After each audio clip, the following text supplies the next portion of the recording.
We tend to think about memory as recalling perhaps some sort of experience, whether it's an image, something we hear, something we smell, something that we do. But in actual fact, it's a little bit more complicated than that. So there are lots of different stages of memory. So first of all, you need to hear something or read something. You then, of course, need to be able to understand it. And then you've got to retain it. And then crucially, you need to be able to go back and find it. So you need to be able to retrieve it. So it's hearing or reading, understanding, retention, and then retrieval. So lots of different steps. The first signs of dementia in relation to memory are generally related to short-term memory problems or working memory problems. So an example would be where someone may not recall appointment details, for example, that they had been given. And what you might observe in someone is that they're asking quite a lot for the same information that you've already given them. We tend to hold on to our longer term memories. They're much more well established.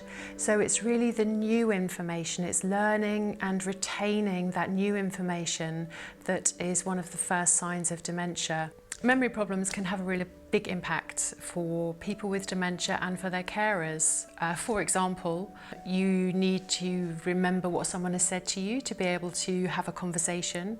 In order to be able to make your appointments, you need to be able to remember where to go and when.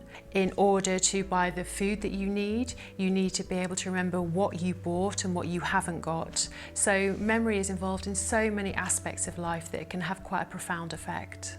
I'm sure we've all had many experiences where we have walked into a room and forgotten what we've gone in there for, or we've forgotten what someone has just told us, or that time you're introduced to someone and you've completely forgotten their name.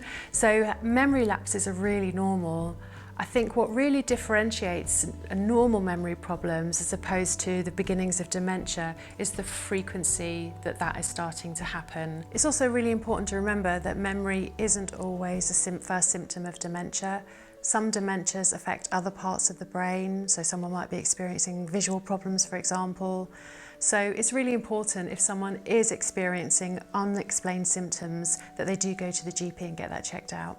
If you think someone that you know may have dementia, I think the first port of call is actually to speak to them about the difficulties they might be experiencing. That's not always easy, but also to perhaps contact the GP and have a discussion with them, as they will be the first port of call in terms of doing those assessments and seeing whether someone actually does have a diagnosis of dementia.